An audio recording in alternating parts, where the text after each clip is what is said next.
¿Qué tal? Muy buenas noches, bienvenidos a Sin Su Permiso. El fuero constitucional evita que algunos funcionarios públicos sean procesados ante los tribunales por cualquier comentario o acción que cometan mientras ostentan su cargo.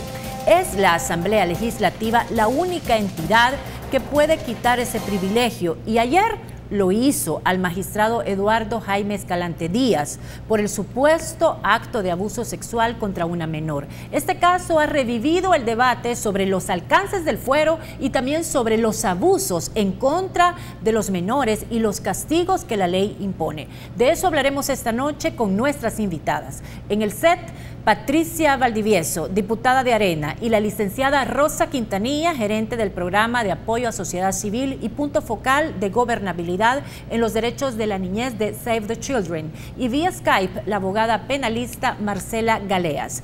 Antes de iniciar, saludo a Ana y Francesca. Ana Checa, buenas noches. Buenas noches. Buenas noches.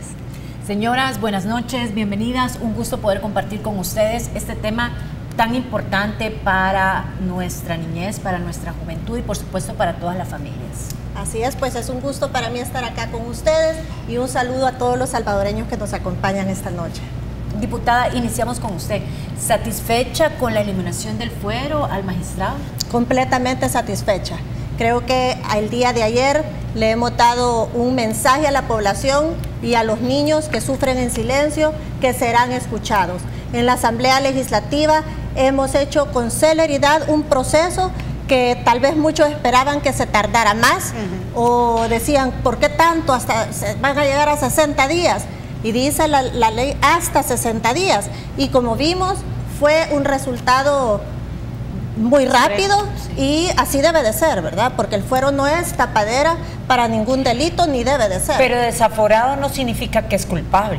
No, completamente. Eso le toca a los tribunales. Desaforado es que ya no está protegido ni blindado. Correcto. Ahora, él dijo públicamente que renunciaba a su fuero. Lo que pasa es que por procesos de ley no podía, pero sí, él está convencido de que así quería hacer.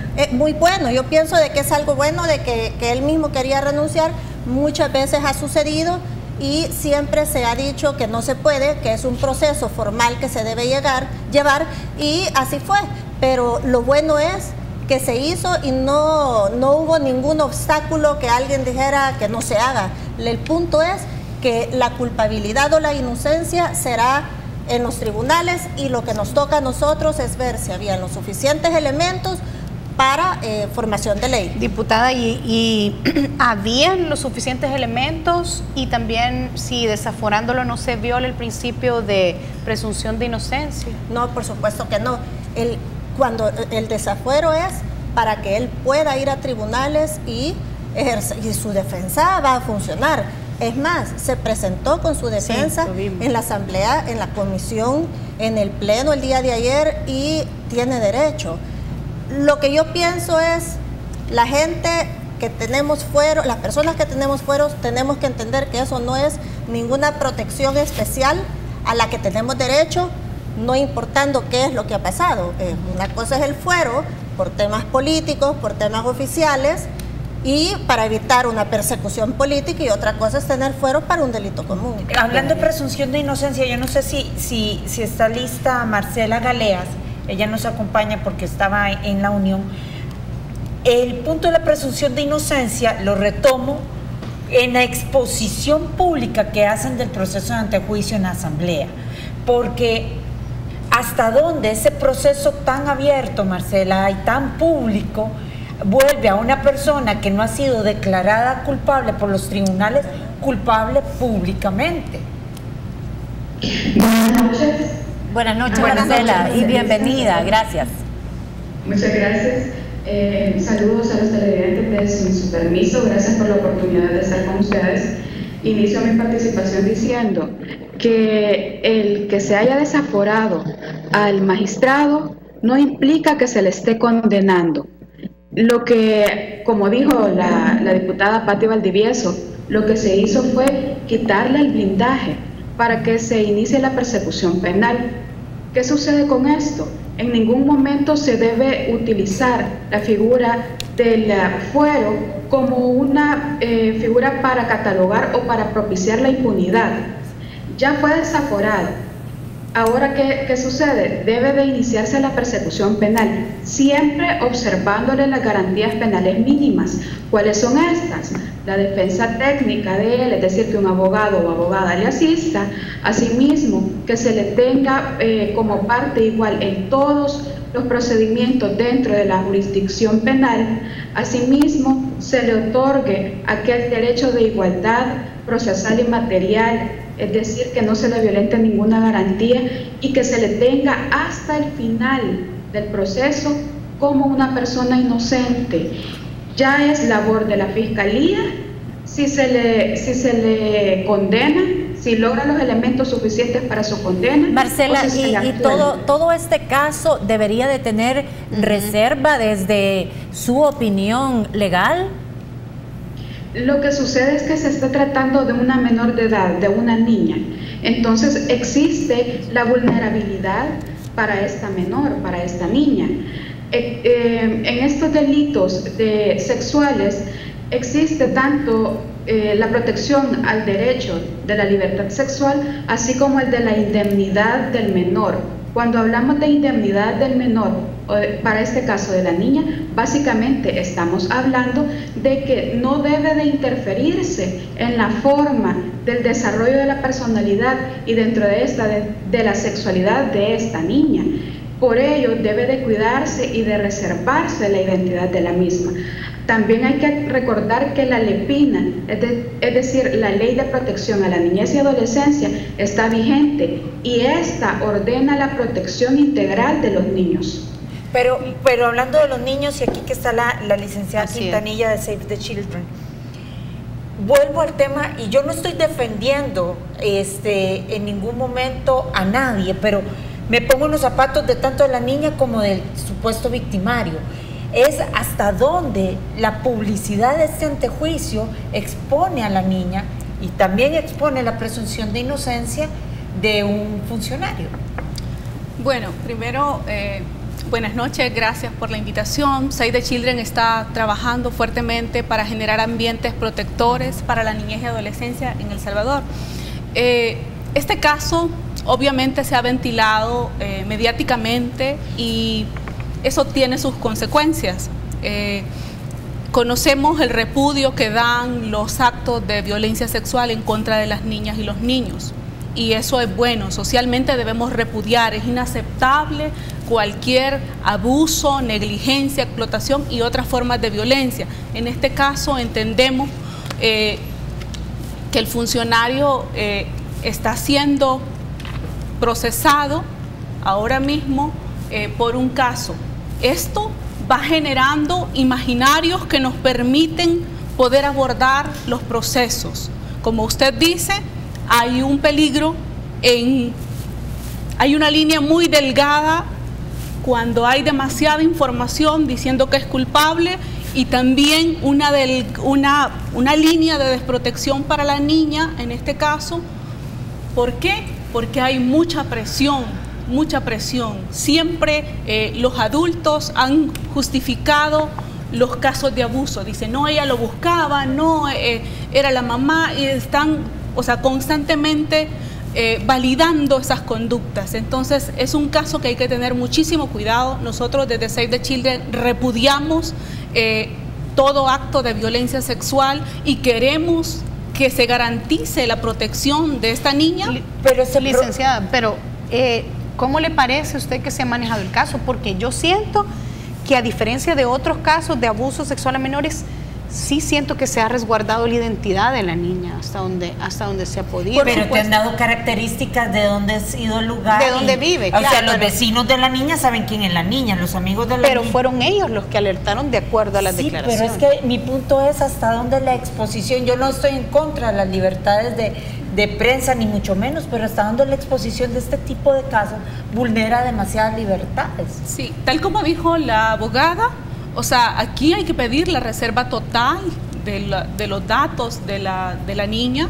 En este caso tienen que ser juicios cerrados, no se debe conocer si lo culpabilizan, se debe conocer la sentencia, se debe conocer el proceso, pero no los datos de la niña. Los datos de la niña no, sí, pero por ejemplo, no se debería de conocer, diputada, y estoy de acuerdo con el tema del espíritu que mueve la reserva, sí. Pero como madre, a uno le gustaría saber el modus operandi de estos tipos de violadores. No estamos diciendo que el señor sea, que tenga su juicio justo y todo, pero hay muchos. Y si él llegase a ser culpable, yo creo que a mí me gustaría aprender de esas lecciones. O sea, aunque sea una malísima experiencia, lamentablemente sucedió, pero saber, bueno, esta persona operaba así, conoció a la niña así, como para poder prevenir. No sé si estamos en lo correcto o es una valoración que hay que sacrificar en función de resguardar la identidad de la niña. Estoy de acuerdo contigo como madre. A mí me interesa saber cómo operan estos depredadores. Y hay muchos, y sucede más de lo que nos imaginamos. Es por eso que desde que inicié en la Asamblea Legislativa he presentado muchas propuestas que son en ese sentido de los delitos sexuales. Aparte de eso, que es un tema del que casi nunca nadie quiere hablar. Exacto. O sea, es un tema que cuando se toca empiezan como las molestias. Pero ¿por qué tanta moralidad o tanto inmoralidad más bien en este? Tú has dado en el clavo. Para mí, la inmoralidad es no hablar del tema, porque sucede. Y no hablar de él no desaparecen los delitos sexuales. No hablar de él lo único que hace es esconder y victimizar más a las víctimas, porque no les estás permitiendo a ellos salir y decir porque tienen miedo, porque tienen pena, cuando no es algo de tener pena. Y ese día, el día de ayer, le hemos dicho a esa niña: aquí estamos y te estamos respondiendo. Le quitamos el fuero, no es culpable, pero va a ir a tribunales y va a ser procesado como cualquier persona. ¿No es más fácil eliminar el fuero para este tipo de delitos? Que pueden ser delitos comunes, pero que considero que son bastante graves y nos evitamos de tanto trámite. En el 2017 realicé una propuesta que es la eliminación del fuero en delitos comunes para todos los funcionarios públicos. ¿Por qué?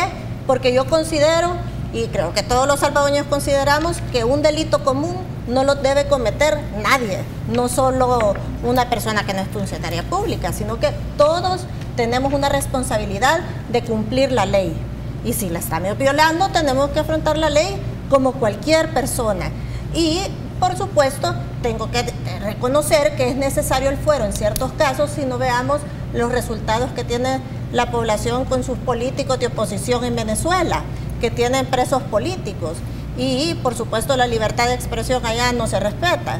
Entonces, el fuero para delitos comunes fue mi propuesta, eliminarlo. ¿Y qué pasó?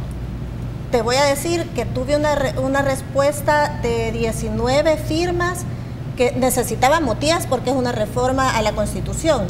Logré 19 firmas y fue bien recibida por más personas de las que me imaginé. Y por supuesto hubo personas que no estaban de acuerdo. Como siempre digo, todo cambio trae una crisis, sea para bien o sea para mal el cambio, pero es un terremoto, digamos. Y cuando esto sucede, personas que opinan diferente, pero ¿qué estamos viendo ahora? Discursos que van en el sentido de que están más de acuerdo. Pero no pasan de discursos, diputada. Necesitamos la voluntad política en la Asamblea, Ana. Eso es lo que necesitamos. Que digan, bueno, agendemos el tema y lo estudiamos y lo discutimos, ¿verdad? Marcela quería... Sí, quería opinar al respecto, Marcela. Estamos conectados. Sí.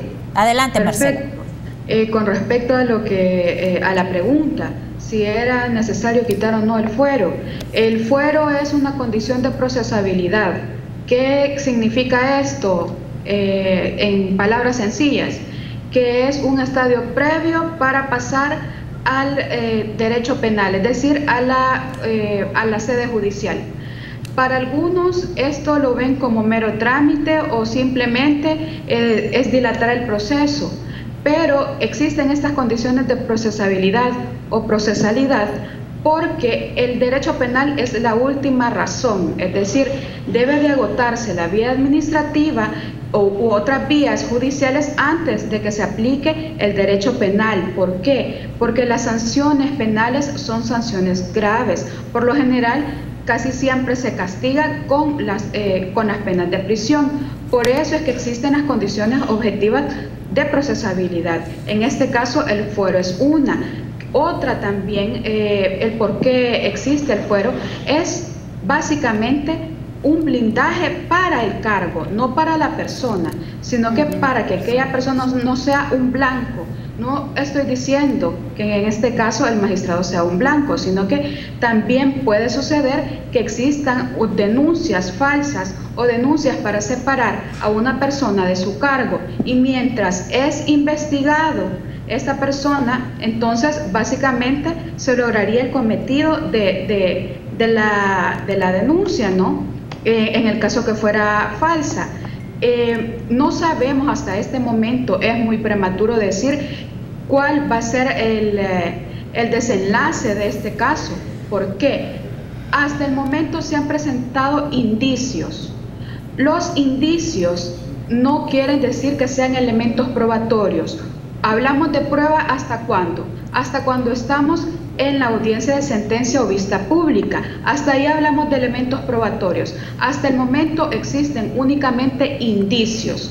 Lo que conocieron los diputados únicamente son los indicios preliminares de la supuesta comisión de un delito. Y hablo en estos términos, ¿por qué? Porque no podemos hablar de culpabilidad de un acusado porque se está iniciando las investigaciones.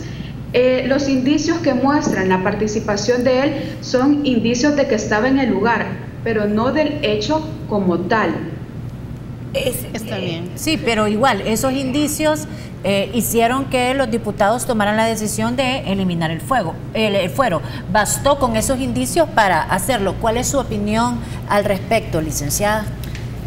Bueno, LEPINA dice, la Ley Especial de Protección, dice que ante una amenaza a vulneración de derecho debemos asegurar la protección de una niña, de un niño, de un adolescente. Entonces nosotros desde Save the Children creemos que la Asamblea actuó con serenidad y en lo correcto. O sea, ante una amenaza tienen una notificación, tienen un requerimiento fiscal, perfectamente puede proceder el desafuero. Licenciada, perdón, en la pausa usted decía que estaban muy atentos al caso porque ustedes, en el caso de que él sea encontrado culpable, esperarían una condena ejemplarizante. Es decir, ¿ustedes evalúan que en el país no existe hasta el momento realmente una condena ejemplarizante de este tipo de casos? Sí, bueno, en primer lugar queremos que se haga justicia, si es culpable, que se dicte una sentencia y que esta sentencia sea ejemplarizante, que también nos mueva como sociedad a tener más diálogo abierto sobre estas violencias que viven los niños y las niñas, porque ahora mismo la miramos como violencia sexual, pero previo a esto tenemos abuso, negligencia, tenemos una serie de eventos que van haciendo a una niña, a un niño mucho más vulnerable. Entonces, ¿por qué no hablamos de la educación integral en la sexualidad? ¿Por qué no hablamos de educar a las madres y a los padres para hablar de la violencia sexual? O sea, todavía hay un tabú en la familia para educar en este tema. Y a eso quería llegar, Pati, porque nosotros sabemos que usted han presentado varias iniciativas al respecto. ¿Hay suficientes castigos para quienes cometen abusos sexuales contra un menor? Esa pregunta es algo complicada. Lo que yo sí sé decir es que lo que necesitamos es prevenir que no hayan más violaciones sexuales o agresiones sexuales. ¿Qué es lo que se hace para prevenir? Hagamos propuestas de verdad que sean diferentes a lo que hay ahorita, porque ahorita hablamos de castigos, pero ¿qué hacemos para prevenir?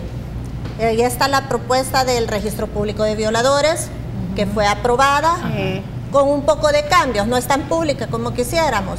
La propuesta original que realicé era que fuera público en línea y ahí podamos buscar quiénes son los agresores. ¿Por qué? porque cuando alguien ha sido condenado por esto y sale de prisión, la reincidencia es alta. Entonces acá podemos usarlo como una herramienta de prevención y protección para nuestras familias. Además, pero eso no quedó aprobado que fuese en línea. No quedó aprobado en línea, sino hay que ir a la Dirección General de Centros Penales, a alguna de sus oficinas, y ahí pedir la información. Lo que sucede es que fue alguien conocido mío, pidió una información, le dijeron que tenía que llevar una carta hecha de cierta manera, llegó, no le dieron nada. Entonces, eso es muy lamentable. ¿Pero por qué no le habrán dado nada? ¿Por incapacidad o porque el registro no lo están cumpliendo? Porque no está funcionando. Ah, porque no está funcionando. Es decir, existe la ley, pero no existe la herramienta. Entonces, próximamente voy a realizar otra vez la propuesta que se reforme y que sea público en línea. Si aquí la protección es para la familia y la sociedad salvadoreña y los salvadoreños también. ¿Y quiénes se opusieron a que fuera en línea, Pati? Hay diferentes diputados, ahí podemos ver pues la mayoría hombres, seguro. Pues al menos sería bueno publicar en las redes sociales quiénes son los diputados que se opusieron a que esto fuera en línea. Lo interesante va a ser ¿por qué no lo pone, la reforma? Pero, jugando de abogada del diablo, pero hasta dónde también se vulnera el derecho de la reinserción de aquel reo que ha sido condenado y de la presunción de inocencia. Pero es que ahí ya fue condenado. No, pero es que ya es un récord. Ajá, pero es hasta un récord penal. ¿Dónde vulnerar? Yo te quiero poner un ejemplo. Ajá. En Estados Unidos hay estados en que es de por vida, que están públicos de por vida, por el nivel de reincidencia que hay. Acá yo lo había dejado sin tiempo, pero por supuesto lo limitaron. Yo pedí que fuera el doble de la pena principal, pero lo bajaron a hasta 4 años después de cumplir. El violador no se cura. Exacto. El que es violador sigue violando. Ese es el no problema. hay una forma de disuadirlo de eso. No, de rehabilitarlo. De rehabilitarlo. Ahora, no sé, hay otra propuesta, que es la castración. La química. castración, que Y ese es de parte suya también. Sí, también. pero eso no es una disuasión forzada casi, ¿verdad? Depende, porque la propuesta lo que dice es que es cuando es un violador habitual o recurrente, ¿verdad? Sí, porque eso de plano, lo que tú dices, esos no se curan. Entonces, a la par de eso, en el Registro Público de Violadores Sexuales también hice la propuesta de tratamiento psicológico o psiquiátrico para estas personas, para que ellos sean los que digan sí, o sea, está en su tratamiento, esto es lo que está haciendo, se ha rehabilitado. O si es incurable y entonces aplica la castración química. Correcto. Entonces, creo que si tenemos, no va a ser una medida la que va a arreglar todo, sino tienen que ser una serie de propuestas y de leyes aprobadas para poder ayudar a prevenir. Marcela, y desde la óptica legal del derecho puro, que exista un registro público de violadores, ¿es legalmente correcto o si hay una vulnerabilidad de algún derecho? Lo que pasa es que con un registro público de violadores lo que habría es una afectación del derecho a la intimidad del procesado frente a la protección de, digamos, si es violador de niños, frente a la protección de la libertad sexual y la indemnidad de los niños. Entonces se salvaguarda un bien jurídico mayor por uno menor. ¿Qué sucede también en esta situación? Que estamos hablando de que todas las personas procesadas por delitos sexuales, estamos catalogándolos de violadores o de agresores, pero hay una tipología de diferentes delitos sexuales. Estamos hablando de violación sexual agravada, de acoso sexual, de agresiones sexuales, de otras agresiones sexuales. Entonces, no todas las conductas son iguales. Y cuando hablamos también de conductas tipificadas como delitos sexuales, también debemos atender a los sujetos activos. ¿Cuáles son los sujetos activos? Aquellos que realizan la acción delictiva sexual, es decir, forzar o someter a su víctima a tener relaciones o algún tipo de tocamientos o algún acto sexual diverso. Marcela, ¿y el magistrado Escalante, ¿en qué categoría está de todos los delitos que usted tipificó? ¿Es Agresión ¿Cuál sexual, ¿cuál es? Agresión sexual agravada, mencionó varias. ¿Cuál es? ¿Se sabe? El magistrado está acusado por agresión sexual en menor o incapaz. Este delito se encuentra en el catálogo punible en el artículo 161 del Código Penal. Entonces ahí básicamente establecen 3 requisitos. Uno, la enajenación mental de la persona, el estado de inconsciencia que presenta el menor de edad o la incapacidad de resistir. Es de notarse que este tipo penal básicamente la gravedad de él está en cuanto a la minoridad y a la incapacidad de la víctima. Sí. Con esto no queremos decir de que la acusación o que la imputación sea... Tenemos una participación aquí en la mesa. Hay un agravante. Sí, el agravante es que es realizado por un funcionario público. Eso le aumenta un agravante, correcto. Entonces, correcto, por eso es que le tenemos que quitar el fuero también. Entonces, esto agrava la situación y la pena es mayor, y creo que era hasta 20 años. Sin violar ningún derecho a la identidad de la menor, que usted nos cuente realmente el caso, qué es lo que pasó, porque ya está tipificado como una agresión sexual. ¿Pero qué es una agresión sexual? Sí. ¿Es una violación? ¿Es que la tocaron? ¿Es que le dijeron algo al oído con un alto contenido sexual? ¿Qué es? ¿Usted sabe realmente lo que pasó, o por lo menos lo que describen que pasó? Lo que describen que pasó y lo que supuestamente pasó es la niña estaba jugando paradita en unos ladrillos. ¿En un parque? En un andén. En un andén de la calle. Parada en los ladrillos, su amiguito estaba subido en un árbol y en lo que ellos hablaban, oyó que un hombre tiró monedas en la acera. Y ella dice en su relato, en la declaración, ¿verdad? En la que lo único que yo tuve acceso es al requerimiento de la fiscalía y a los anexos que vinieron con ella, que eran declaraciones. Y dice la niña que ella vio a este hombre que cuando ella no hizo nada con las monedas, volteó a ver para ver si había alguien, y corrió, la agarró de los hombros, la tocó de su vulva y deslizó la mano hacia arriba. O sea, definitivamente hubo contacto. Y dice, cuando hay contacto, ya sea carnal o no, o sea, aunque no haya acceso carnal, no importa, es una agresión contra alguien, porque es algo que primero es obligada. Y entonces la niña se siente agredida y entonces se lo cuenta a su madre. No salió. La niña dice que se quedó congelada cuando la vecina salió y gritó y dijo, ese hombre te está tocando a la niña. Salió la mamá con su prima y su hermana y vieron que un hombre salió corriendo. Le preguntó a la niña, le dijo sí, y la mamá se fue siguiéndolo. Y la vecina casualmente estaba viendo por la ventana todo. La vecina estaba ahí en la acera.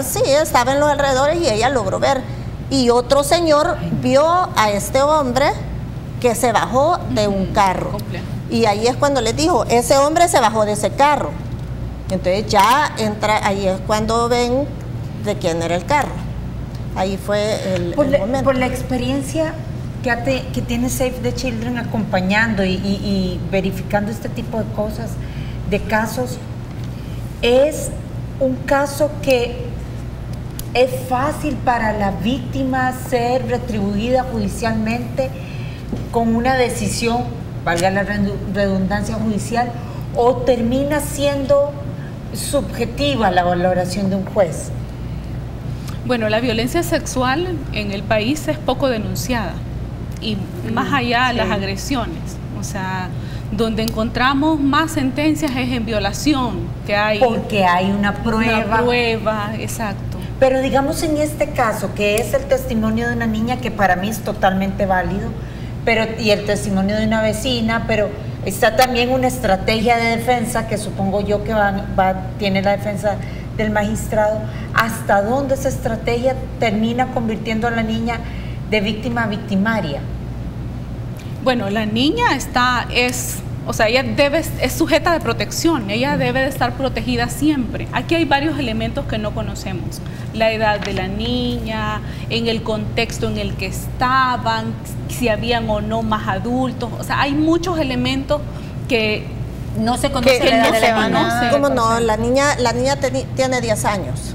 10 y años, chiquita. sí, está pequeña y creo que también Y ya pasó por un peritaje psicológico, me imagino, en todos los medicina exámenes legal, de en todos los medicina exámenes legal, que le tienen que hacer. psicológico de la fiscalía, el de medicina legal y también el examen de genitales que le hicieron. Y ahí es donde dicen que ella tiene síntomas, o sea, de miedo de que ese hombre vuelva a llegar. O sea, yo creo que cuando algo así sucede a quien sea, No hay que minimizarlo. Exacto. Y por supuesto la defensa, él tiene derecho a defensa y para eso ya está listo, pues él para que lo defiendan. Y también tenemos que pensar muchas veces en la víctima, siempre en la víctima, antes que en el victimario, porque acá estamos acostumbrados a que normalmente ven delito sexual, no, eso ha de ser invento, eso es lo primero. Es que eso es lo que yo iba.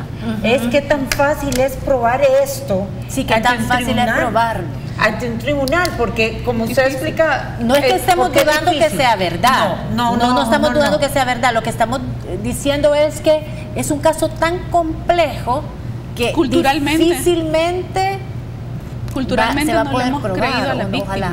No les hemos Ojalá creído que a sea las al revés. víctimas y bueno, sabemos que la violencia sexual es letal, deja marcas Así incluso es. indelebles. O sea, tenemos que seguir largos procesos, tratamientos para superar la violencia sexual. O sea, y lastimosamente en el país hemos tenido muy poco abordaje. Imagínense las estadísticas. De enero a septiembre, más de 1.228 casos. Es decir, que... Y esas son denuncias. de Y los no violencia denunciados. sexual. ¿Y los Correcto. no denunciados? De violencia sexual. Sí. Sí, violencia sexual. Ahí se incluye violación, Violación, abuso. acoso. Sí. Y cuando usted hablaba en el bloque anterior, licenciada Quintanilla, sobre una condena ejemplarizante para este caso, estaría hablando, no sé, de la máxima pena, que serían ¿cuánto? ¿17 años? ¿O qué se entiende por una condena ejemplarizante para este caso? Esto se entiende mejor en el derecho internacional.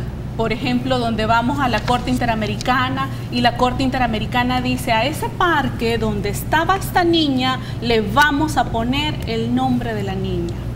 Y vamos a recordar que ahí sucedió esto y lo vamos a recordar para que no vuelva a pasar. Entonces la invitación a la sociedad debe ser esa, que debemos de repudiar estos hechos, pero también debemos de prepararnos. ¿Cómo estamos educando a la sociedad para abordar esto y para no seguir haciéndonos que no miramos qué está pasando? Save the Children apoyaría un respaldo de una propuesta de castración química, como hablaba la diputada, por ejemplo. Save the Children, su marco de acción son Sí. derechos humanos y nosotros creemos firmemente que la niñez debe ser protegida y creemos también que los seres humanos se pueden resocializar. Creemos, si hay verdaderos procesos, esto puede pasar. Lo que pasa... O sea, no apoyaría No apoya. la castración química. Yo no puedo decir absolutamente no, es una decisión que debe ser como muy estudiada, o sea, para mirar cuánta vulneración hace a los derechos humanos de otras personas, a lo mejor en vulnerabilidad. O sea, aquí tenemos un escenario de violencia muy compleja. Sí. En el 2017 vino una relatora de Naciones Unidas y ella se fue consternada de que en este país hay terrorismo sexual. Sí. Y nosotros en la sociedad salvadoreña todavía no entendemos qué es la violencia sexual. ¿Pero qué es terrorismo sexual? Terrorismo sexual es la violencia letal que pone a la persona como objeto sexual. La revictimiza, la usa cuando quiere. En este caso, que la relatora mencionaba, ella decía que en Izalco hay estructuras criminales que están utilizando adolescentes para ser víctimas sexuales, madres, entre otros. Queremos agradecer a Marcela Galeas, abogada penalista, que nos ha acompañado vía Skype durante todo el programa. Marcela, muchas gracias. Vamos a abrir otro espacio para seguir conversando sobre este tema que es muy importante. Le agradecemos su participación. Perfecto, muchas gracias por invitarme y saludos a todas las panelistas. Ha sido un gusto compartir con ustedes. Gracias, muy amable. Buenas noches, Marcela. Buenas noches. Pati, hablábamos hace un rato que hay muy poca denuncia de los delitos sexuales y las agresiones, pero obviamente un sector que se tiene que dar cuenta, tal vez no de todos, pero sí de muchos, son los médicos. Así es. ¿Por qué los médicos no denuncian de oficio? Entiendo que ellos también tienen algún tipo de temor de ir a denunciar, mire, esta persona fue víctima. ¿Se podría hacer alguna reforma o curarlos a ellos y protegerlos con el anonimato? ¿Qué se podría hacer? Ya hay una propuesta y fui contactada por médicos, efectivamente, y me reuní con ellos y me dicen que a ellos les llegan casos de menores de edad, niños y niñas, y le dicen que los mismos agresores los llevan y cuando les pasa una emergencia, y es algo espantoso, entonces ellos dicen, yo tengo de oficio que hacer la denuncia, pero muchas veces no sucede porque los mismos agresores que los llevan los amenazan, entonces tienen temor, y la solicitud es que se guarde el anonimato de los médicos y en general de las personas que atienden a estas víctimas. Tenemos el caso de este bebé, Carlitos, que su padre de 11 meses, que su padre sodomizó, violó, este bebé llegó al hospital y murió. Entonces yo pienso que lo que tenemos que hacer es actuar y tomar decisiones que muchas veces dicen no, porque puede ser un invento de una mujer, o que es lo usual que uno escucha, y es muy lamentable, porque como sea que querramos esconder estos temas existen. Pati, porque si la realidad es tan cruda dentro de la Asamblea Legislativa, cuesta tanto que actúen? Yo pienso que hay mucha... nuestra cultura... No necesariamente. Muchas veces los hombres te dicen, ay, yo apoyo eso. Es más, hay hombres que me han dicho, mira, yo sé que al principio yo no apoyaba lo de castración química, pero fue después del caso de este niño en Santa Tecla que encontraron a este hombre violándolo. Entonces me dijo, estoy de acuerdo contigo, ya cambié de opinión. Entonces tenemos que ver que las comunicaciones nos han ayudado también a que la gente se empiece a sensibilizar y acepte que esto existe y que hay que hacer algo. Y cuando hablamos de castración química, es un tratamiento médico especial, porque mucha gente se asusta, que creen que es una operación, que saber qué se le va a hacer, y no, es un tratamiento médico que lo que va a hacer es que bajen los niveles de testosterona y funciona también neurológicamente y ya no le da ese deseo de violar. Cuando estábamos estudiando para hacer esta propuesta, vi el tema de este hombre canadiense joven, que él dice de que él estaba viendo televisión, una película normal que no estaba saliendo nada, y veía a un niño y le daban ganas de ir y abusar. Y entonces él pidió que le aplicaran este tratamiento médico especial, y dice que él da gracias a que se lo aplican porque él tiene una vida que puede relacionarse normalmente en sociedad y ya no tiene estos impulsos. Entonces cuando decimos castración química, tratamiento médico, todo el mundo, no, ¿y cómo le van a hacer eso? Es una violación a los derechos. ¿De quién? Del violador, de un pederasta que va a abusar de un niño, de una niña. Entonces yo pienso que tenemos que ver que son medidas no de castigo, sino de protección para la sociedad. Es un tratamiento médico. Correcto. Además, ¿qué queremos? Que sigan violando. Después vemos gente que sale diciendo que no, que mejor el aborto. ¿Por qué no evitar que violen? Así es. O sea, tomar medidas que de verdad sean efectivas para que no violen y no cometan un delito contra otra persona. Yo creo que ese debe ser el objetivo de los diputados. Pati, acláreme algo del registro. Sí. El registro, cuando explicaba Marcela las diferentes tipificaciones del abuso sexual, el registro también está segmentado por los tipos de delitos sexuales Si no lo o han ahí visto, entran Ana. todos. El registro está aprobado, pero no funciona. No funciona, yo sé, pero es la para naturaleza es que entran todos. Dice delitos contra la libertad sexual que hayan sido condenados. Y te menciono, en esta ficha que va a aparecer de la persona, va a ir qué tipo de delito cometió. Entonces también, ¿me entiendes? Si tú no quieres estar en el registro público de agresores sexuales, no hay que agredir. Y considero que si estamos hablando de un tiempo tan corto para que aparezca ahí después de que ha cumplido su pena principal, tenemos que verlo como una herramienta de protección a la familia salvadoreña y a los salvadoreños de bien. Cuando hablamos de que vamos a ponerlo a él en peligro y esto y lo otro, lo que queremos es una persona que agrede o comete delitos contra otras. Entonces lo que queremos es proteger a la mayoría que pueden ser las que van a ser son las potenciales víctimas.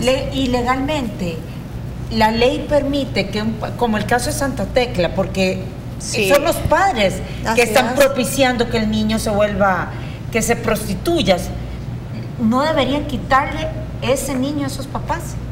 Ya terminamos con 2 minutos nada más, licenciada. Sí, efectivamente, se deben de tomar todas las medidas necesarias para proteger al niño o la niña. Y en este caso, buscar un lugar seguro para que este niño pueda desarrollarse. Pero el niño regresó con sus papás, ¿verdad? No. Pero el ISNA es el mejor lugar entonces. ISNA es ejecutor de programas y ahora mismo tiene un programa novedoso que es Vivir en Familia, que busca familias que puedan acoger en su seno a un niño, a una niña sin posibilidad de adopción, sino que quieran servir a un niño, a una niña, proteger a un niño en su hogar. Entonces, este programa pues tiene un buen seguimiento en razón de mirar la idoneidad, capacidad de la familia que va a acoger a este niño cuando no tiene un familiar o una familia que lo pueda cuidar. Bueno, les agradecemos a ambas su participación esta noche, diputada. Muchas gracias. Muchas gracias, licenciada, también a usted por haber participado. Ana Checa, buenas noches. Buenas noches. A ustedes, amigos televidentes, gracias por su sintonía. Los esperamos este viernes. Que descansen.